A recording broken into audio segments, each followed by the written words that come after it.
à lui invoquer des dérogations par ça, des appels au ministre par là, des plaintes qui sont portées. On peut-tu comprendre que M. Scott, à partir de ce moment-là, lorsqu'il vous dit « je me sentais harcelé », que c'est maintenu par la preuve?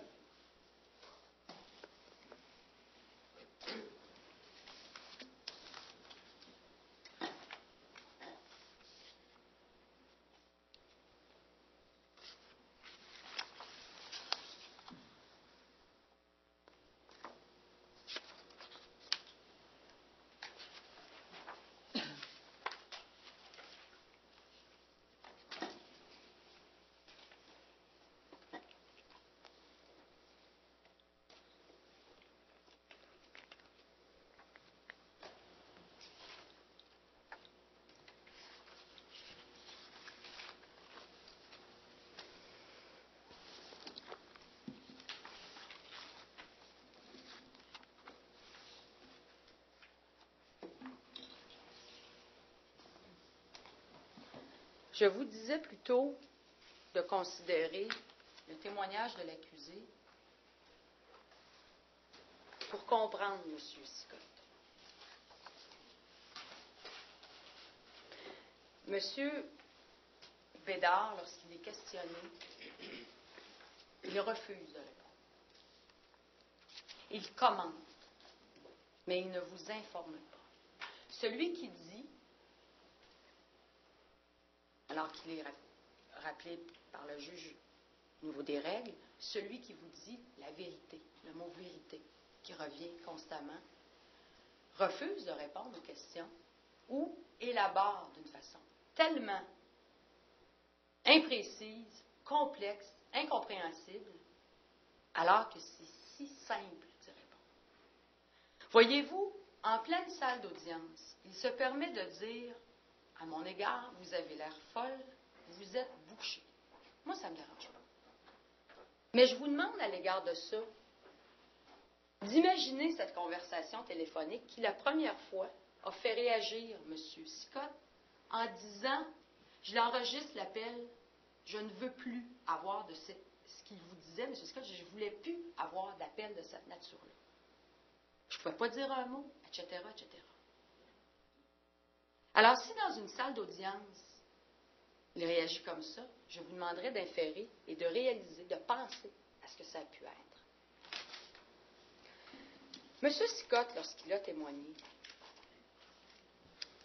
je vous dis qu'il a été comme un grand livre ouvert. Il a essayé de vous dire exactement ce qui s'est passé, malgré le fait que pour lui, il y avait des situations qu'il jugeait déraisonnables. Il y avait des demandes qu'il ne comprenait pas, etc. Il était embêté parce que M. Bédard pouvait lui faire comme demande. Il n'y avait rien à gagner ici comme témoin et je ne crois pas qu'on a pu ébranler sa crédibilité. Il est allé voir le syndic dans un objectif précis. Comme je vous disais plus tôt, 2 raisons. La première, que les courriels, la première était qu'il puisse enfin sceller les plans. Et que, à partir de ce moment-là, il ne comprenait pas pourquoi M. Bédard refusait d'apporter les correctifs qui semblaient être clairs. Et quand M. Bédard vous dit que c'est M. Scott qui était entêté, avait-il l'air d'un individu entêté? Il dit, regardez là, il me demande des dessins, les derniers dessins qu'il doit faire, et il ne les a jamais remis. Tu sais, quand en P9, il vous a remis un plan, ce témoin-là est capable de vous dire, regardez, c'est simple, c'est A, B, C, D. M. Bédard n'a pas compris. Lorsque nous vous avons déposé en contre-interrogatoire le fait qu'il y en avait des colonnes sur son croquis à M. Scott, il y en avait, mais M. Bédard, il ne comprenait pas. Voyez par cette question-là qui est posée sur la pièce, qu'est-ce qu'il dit à l'égard de ça, dans la marge? Est-ce que tu crois que W quelque chose est nécessaire? C'est une poutre. Alors, il vous parle pour vous compliquer la tâche, alors que ce n'est pas compliqué. M. Scott, il vous le dit. Pourquoi je crois que vous devriez le croire et appuyer votre jugement sur ce dernier? C'est qu'il porte plainte 2 ans plus tard et il a eu cette patience. Il est capable de vous l'expliquer et il est raisonnable. Il n'a pas réagi à ces nombreux courriels. Il n'a pas répliqué. Il n'a fait que répondre de façon professionnelle. Il y a eu une absence de réaction de sa part, sauf au plan technique. Il est transparent dans ses réponses. Sauf que M. Bédard, il posait toujours les mêmes questions. Alors, c'était difficile un petit peu d'y répondre. À un moment donné, il était quand même capable de vous donner les informations requises pour que vous puissiez juger des faits et de sa crédibilité. Il ne fait pas d'insinuation, lui, à l'égard des technologues. Il n'a pas ce goût amer à l'égard de tout ça. Et l'impact qu'il vous décrit que ça a eu sur sa vie, lorsqu'il vous dit qu'il se sentait harcelé, qu'il sentait qu'il y avait de la provocation, de l'intimidation, il vous a même dit après certains courriels que c'était la terreur et qu'il a, en faisant cette plainte à l'ordre, que pour lui c'était un cri de détresse. Pourquoi le croire? Vous avez à l'appui de son témoignage, non pas du verbiage, non pas des n'importe quoi qui peut vous rendre dans n'importe quel, ou vous dire qu'il y a de la confusion. Non, vous avez les courriels sur lesquels il s'est appuyé. Et on les a déposés en preuve. Ce n'est pas lui qui poursuit M. Bédard, c'est la poursuite qui poursuit M. Bédard.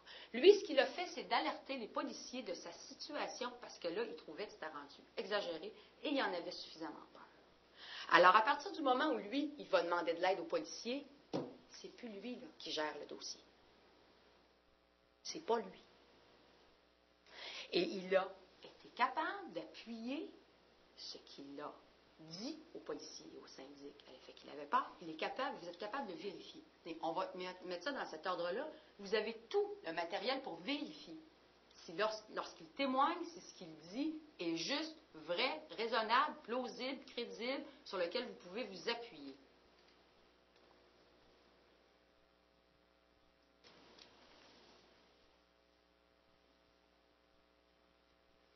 Je vous invite évidemment à regarder ce que je considère comme un aveu de l'accusé au moment de l'appel téléphonique du 26 juin. Vous voyez dans le courriel du 27 juin que M. Bédard avoue qu'il a eu des propos qui étaient, alors je reprends son terme,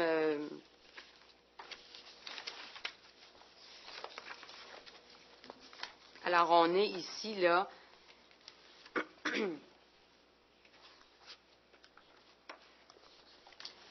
au numéro 10. Alors, P2, numéro 10, envoyé le 27 juin 2003 à 17h57, quand M. Sicotte dit que suite à cet appel téléphonique-là, il a enregistré les appels parce que là, il s'est senti menacé, entre guillemets, parce que ce qu'il lui a dit, c'est qu'il était pour avoir affaire à lui pour longtemps. Ça, là, c'est ça la trame de fond. C'est pas les boulons d'ancrage, la toile de fond. C'est pas toute l'affaire technique, la toile de fond. La toile de fond, c'est que dès le départ, dès le premier appel, ce qui est dit par M. Bédard, et cette phrase clé, « Tu vas avoir affaire à moi pour longtemps », cette phrase-là, elle est vérifiable. Lorsque le témoin vous dit ça, allez voir le courriel du 27 juin, et vous y lisez clairement. Pour me faire perdre contenance et me faire dire des choses qui pourraient dépasser le fond réel de ma pensée afin de peut-être revenir contre moi avec ses propos plus tard. Il le dit qu'il a dit des choses qui lui ont fait perdre, c'est-à-dire c'était des provocations déguisées pour me faire perdre contenance. Il a perdu contenance.